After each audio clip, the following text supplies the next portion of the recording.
Assalamualaikum warahmatullahi wabarakatuh. Di sini saya akan menjelaskan tujuan dari alkalinitas. Yang pertama, mahasiswa mampu memahami prinsip dari alkalinitas.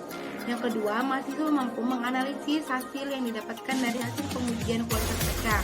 Dan yang terakhir atau yang ketiga, mahasiswa mengetahui pengertian alkalinitas. Pengertian umum kemasan adalah suatu benda yang digunakan untuk wadah atau tempat dan dapat memberikan perlindungan sesuai dengan tujuannya. Adanya kemasan dapat membantu mencegah atau mengurangi kerusakan, melindungi bahan yang ada di dalamnya dari pencemaran serta gangguan fisik seperti gesekan, benturan, dan getaran. Dari segi promosi, kemasan berfungsi sebagai perangsang atau daya tarik pembeli.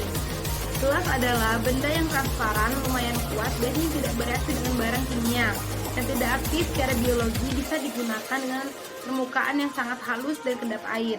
Oleh karena sifatnya yang sangat ideal, gelas banyak digunakan di dalam banyaknya bidang kehidupan. Tetapi gelas bisa pecah menjadi pecahan yang sangat tajam. Sifat kaca ini bisa dimodifikasi dan bahkan bisa diubah seluruhnya dengan proses kimia atau dengan pemanasan. Walaupun mudah pecah, tetapi gelas mempunyai kekuatan mekanik yang tinggi. Wadah gelas lebih tahan terhadap kompresi dari dalam dibandingkan tekanan dari luar. Sifat seperti ini penting untuk pembotolan minuman berkarbonasi. Daya tahan gelas dapat mencapai 1,5 dikali 105 kg per cm kuadrat. Daya tahan ini dipengaruhi oleh komposisi, ketebalan, dan bentuk dari wadah gelas.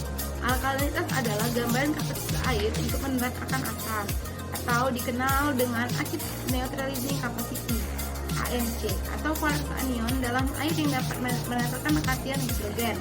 Alkalinitas juga diartikan sebagai kapasitas penyangga atau buffer capacity terhadap perubahan pH perairan. Penyusun alkalinitas perairan adalah anion bikarbonat, karbonat, dan hidroksida, borat, silikat, fosfat, sulfida, dan amonia. Sebagai pembentukan alkalinitas yang utama adalah bikarbonat, karbonat, hidroksida, dan bikarbonat adalah paling banyak terdapat dalam peralihan alami. Alkalinitas adalah suatu parameter kimia perairan yang menunjukkan jumlah ion karbonat dan bikarbonat yang mengikat logam golongan alkali tanah pada perairan tawar. Nilai ini menggambarkan kapasitas air untuk menetralkan asam atau basa, juga diartikan sebagai kapasitas penyangga terhadap perubahan pH. Perairan mengandung alkalinitas lebih kurang 20 ppm menunjukkan bahwa perairan tersebut relatif stabil. Selain bergantung pada pH, alkalinitas juga dipengaruhi oleh komposisi mineral, suhu, dan kekuatan ion. Alkalinitas sering disebut juga sebagai besaran yang menunjukkan kapasitas penyangga dari ion bikarbonat dan sampai tahap tertentu ion karbonat dan hidroksida dalam air. Pada umumnya, lingkungan yang baik bagi kehidupan ikan adalah nilai alkalinitas di atas 20 ppm. Praktikum uji alkalinitas kali ini prosedur kerjanya yaitu pertama kita pilih 6 buah wadah kaca yang kita bilas dengan water injection lalu dikeringkan. Selanjutnya kaca tersebut kita tumbuk hingga halus agar bisa melewati ayakan nomor 12. Kemudian kita haluskan lagi hingga bisa melewati ayakan nomor 14. Selanjutnya kita masukkan garam air meja 250 ml lalu cuci dengan aseton 30 S. Kemudian serbuk tersebut kita keringkan pada suhu 140 derajat Celcius selama 60 menit.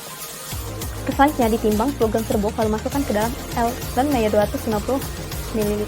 Kemudian kita tambahkan 50 ml water injection lalu ditutup rapat.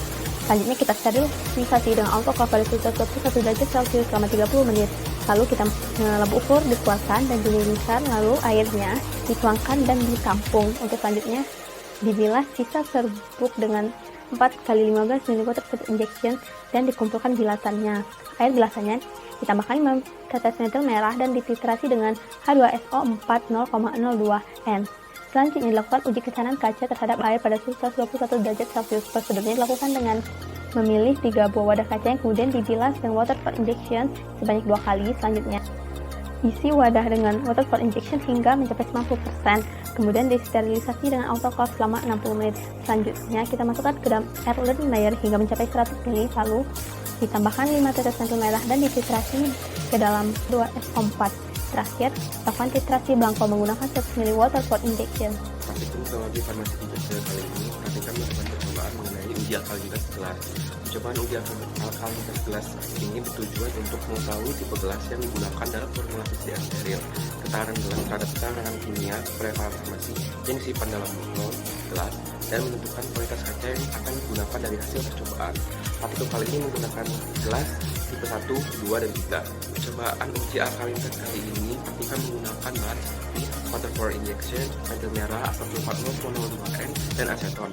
Sedangkan alat-alat yang digunakan praktikan seperti autoclave, lumpang, alu, pengayak nomor 12 dan 14, alat-alat gelas, timbangan analitik, elemen 250 ml, buret, statif, pipet tetes, dan gelas ukur.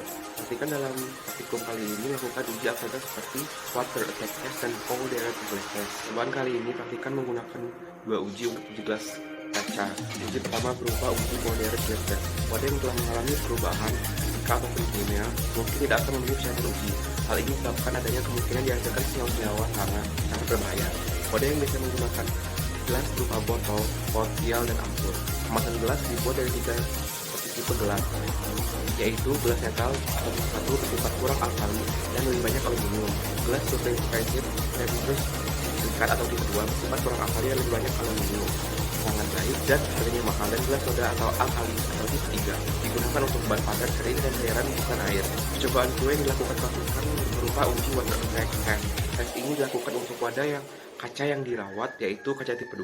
Wadah kaca yang dirawat kehilangan resipitasnya terhadap bahan kimia pelarut jika berulang kali mengalami proses autoclave. Uji serangan air ini dilakukan untuk memeriksa batas alkali dalam wadah kaca yang diolah. Bilas dan dikeringkan wadah kaca dengan air bersih. Isi wadah dengan yang dimurnikan air bebas dari karbon dioksida dan tutup dengan benar dengan aluminium foil. Berdasarkan hasil pengamatan bahwa botol obat mempunyai volume rata-rata sebesar 4,83 ml dan botol kecap sebesar 4,4 ml. Hal ini menandakan bahwa kedua botol ini termasuk dalam jenis soda lem atau tipe 3. Sedangkan botol marjan dan ampul bening termasuk jenis borosilikat glass atau tipe 1, serta untuk botol hemaviton termasuk treated soda lime glass atau tipe 2 yang volume rata-ratanya sebesar 0,58 ml. Kaca tipe 1 dan tipe 2 sangat tahan dan umumnya dianggap cocok untuk kemasan produk farmasi parenteral, sedangkan gelas tipe 3 dan NP digunakan untuk kemasan cairan non-infeksi seperti formulasi oral dan topikal. Kesimpulan yang pertama ialah uji alkalinitas sangatlah penting karena gelas yang dipakai sebagai wadah untuk injeksi harus dapat menjaga pH larutan sehingga tidak menaikkan pH karena mengeluarkan alkali. Oleh karenanya, gelas harus bersifat netral.